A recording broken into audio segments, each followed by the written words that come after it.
Hey guys, what's going on? It's Dokkan here, and I'm just going to do a quick video about the update that happened to the Super Saiyan 3 Gotenks physical 120 liter card. Now, as you all are probably aware, he got a stack buff to a couple of his stats. So his passive skill was at attack plus 120% up, and for 7 turns, his attack was attack 30% up, but his defense was down by 30%. That got changed to for 7 turns, attack plus 60% up, and defense minus 30% down. So he had a 30% attack buff addition to his already 30% attack buff. He also had a 12 key, now this is yesterday again, he had the 12 key super attack that inflicted 7% HP or 7% damage to his health. So that really made, I know a lot of us were like, what are you doing with a 120 lead? Why would you do that with a 120 leader? Bandai came back again, and they made that 12 key from hurting himself at 7% damage to increasing the attack for 1 turn. So there won't be an HP drain there. Now, I mean, personally, for a 120 leader, yeah, I mean, they're supposed to be OP, they're supposed to be really good units. I mean, the average fan base, I don't think the average fan base is going to have every single card in the game, every single OP unit in the game. I mean, I know you go watch a lot of these guys on YouTube and a lot of the guys on Reddit and Facebook. A lot of them are posting up all these cards that they have really OP teams, but you know they're far and few between. I mean, there's what 150 million people have downloaded this game right now, assuming that how many dead accounts there are and everything. But I mean, I'm looking more towards the World Tournament, and there's usually good, you know, at least on the global side, between like 60 to 100,000 in the top tier alone, not including all the other ones who actually play, you know, just play casually. So, I mean, I would say that there's at least 1 million good active members, like really active members of in the community, a minimum. But with that being said, for what they did to him, I'm not upset that they gave him such a good buff. I mean, obviously, if you are running all of the super, or if you're running all of the god leads, the 120 leads, the 70 leads, 90 leads, 100 leads, whatever leads you're running, if you're running all of them and you have all of those cards, obviously the game's going to be very easy for you. Now, I know I released a video about a month ago, and it went over the gachapon games and the state of Dokkan Battle and everything. I don't want that to turn it. I don't want this video to turn into that. I just think that what they did with buffing him, I mean, it wasn't bad at all. I don't think it was a bad thing. I'm kind of happy that they buffed him, at least so that way he's not inflicting damage. I don't think the 120, I think the 120 leads are supposed to be precious in the aspect of they are supposed to be really OP units. You know, if you want to put money into the game, that's perfectly fine. You know, but it's more, these leads, in my opinion, are more based off of, if you were to pull one of these leads as a free-to-play player, you should be able to have at least one OP unit. With that being said, I'm in a little bit of a debate here as to what Bandai actually did in order to get this card noticed. You know, I mean, I'm not a marketing major. I haven't taken a business course since I first graduated high school, when I went for my associate's degree before I went away to college, real college. I was at my community college, and I went and I took some 101 business course, and it was, I had marketing, there was marketing section in it. I remember them talking about perceived value. Now, it's all about the value you perceive a card to be, or a product to be in general. I'm not going to go into it. I'm not a marketing major. I just did a little bit of research on pricing strategies and everything like that to figure out some information. Now, it's one of two things I think Bandai had done. They were actually listening to the Dokkan community to see our thoughts and our opinions on the card and how much value that we perceive the card to have.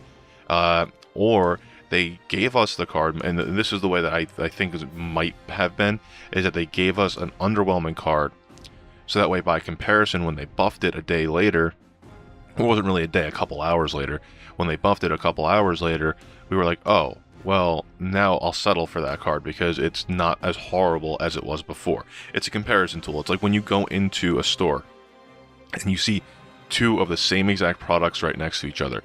You have the same product, you have one that's cheaper and one that's more expensive. Well, you're going to obviously go for the cheaper one. But let's say you go into a store and you see two products sitting next to each other. One is the same exact price as another product, but the one that is the same price has more features available into it. Obviously, you're going to be drawn more to that product.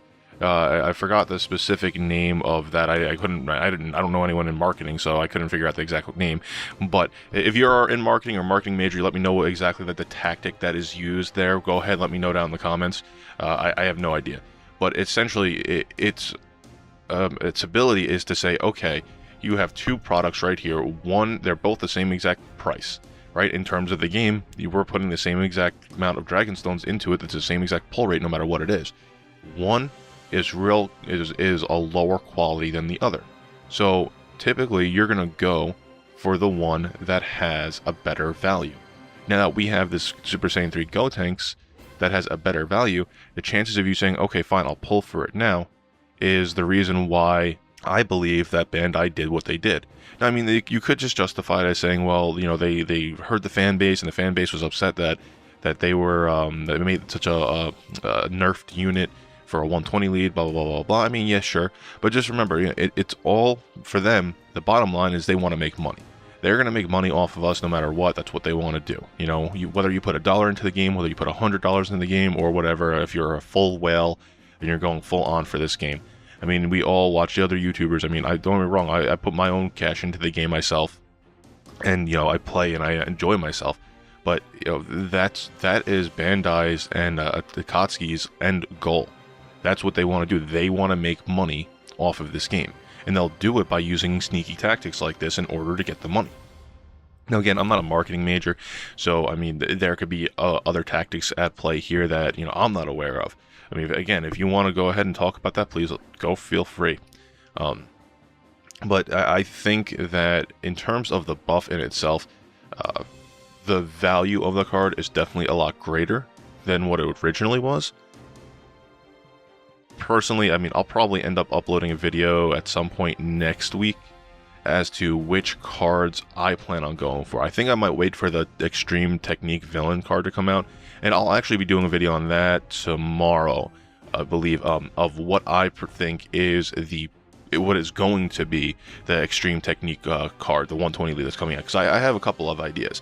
The thing is, you know, the video is going to take a lot of time to edit and everything, because it's going to be based off of probability and past events and current events and what cards actually have had Dokkanings and what events have and haven't, blah, blah, blah, blah, blah. But anyway, I don't want to get too far into that. But yeah, the stat increase, I think, is a good thing for this lead, just because for the free-to-play player, if he was actually to pull them, he or she was able to pull them, then it is not as much as a nerf, and they are actually getting a viable unit. For those of us who actually put money into the game to make sure we have all the 120 leads, or all the god leads, or whatever you want to call them, then yeah, I could understand it being a little bit too OP. But personally, I don't think it was Bandai sitting there saying, oh, the fans are upset because we gave them such a nerf card. I think it was more of an art of deception in order to get us to be a little bit more forward in getting this card. I mean, I'm also looking over here real quick at the cards. Don't get me wrong, there are some pretty good hero cards here. I mean, on an ideal team, at least in my opinion, just from quickly glancing, I haven't done any real research or link skills or anything like that to figure out what's going on, just from looking at them. I'm on the JP Dokkan stats page for the JP cards for physical, transcendent, ultra rares. Now, I'm not taking into consideration any SSRs because there's too many, but assuming you have a 120 Gotenks lead, then you have his linking buddy, which would be the regular Super Saiyan Gotenks. On opposite turn, you would ideally want to keep the Super Saiyan Blue Vegito and the Super Saiyan 3 Physical Goku.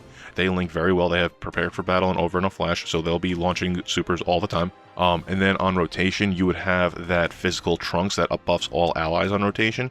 And you can throw, I would say, the Great Saiyaman, the Super Saiyan 2 Gohan Saiyaman costume with the sunglasses. He has a good passive. He does a lot of damage. You could have him on rotation. And then, I mean, that would be my opinion for a really good team. I mean, you could also throw the Super Saiyan Goku in there because he stuns, or the Bardock in there. The reason why I didn't put Bardock on it because he seals. And while sealing, yes, is good, typically you want to have a sealer on every round. So with him being on every other round, you know, if you understand what I'm saying, he would be the last unit on rotation. And because he would be on rotation, he wouldn't seal all the time. He would only seal for the round that he is, well, the round that he's available, obviously, and then the following round.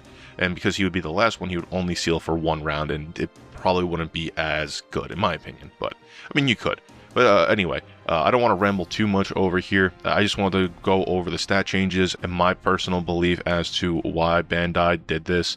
in terms of increasing the stats, and whether I thought it was a good idea or not. I mean, it's basic marketing scams. It's there to make you see like, oh, hey, this is what I perceive to be a better value, so maybe now I'll actually put money into it. You know, honestly, I don't think that I will go for the Super Saiyan 3 Gotenks. I plan on going for one attribute type per 120 lead myself. Well, I'm going to do, like I said earlier, I'm going to do a separate video talking about that. But thank you all for joining me here today. If you haven't already done so, go check out my analysis video. I did a full analysis on the Super Saiyan 3 Gotenks card on top of all the cards that Dokkan Awaken with him. Thanks, guys. I appreciate you taking the time to come here. I hope this is informative. Let me know down in the comments what you actually think about what Bandai did here. Do you think it was part of a marketing gimmick? Do you think they actually listened to the community? Maybe it was a little bit of a mixture of both. Do you even think it was a good idea? I don't know. But thank you all for joining me here today, and you all have a good day.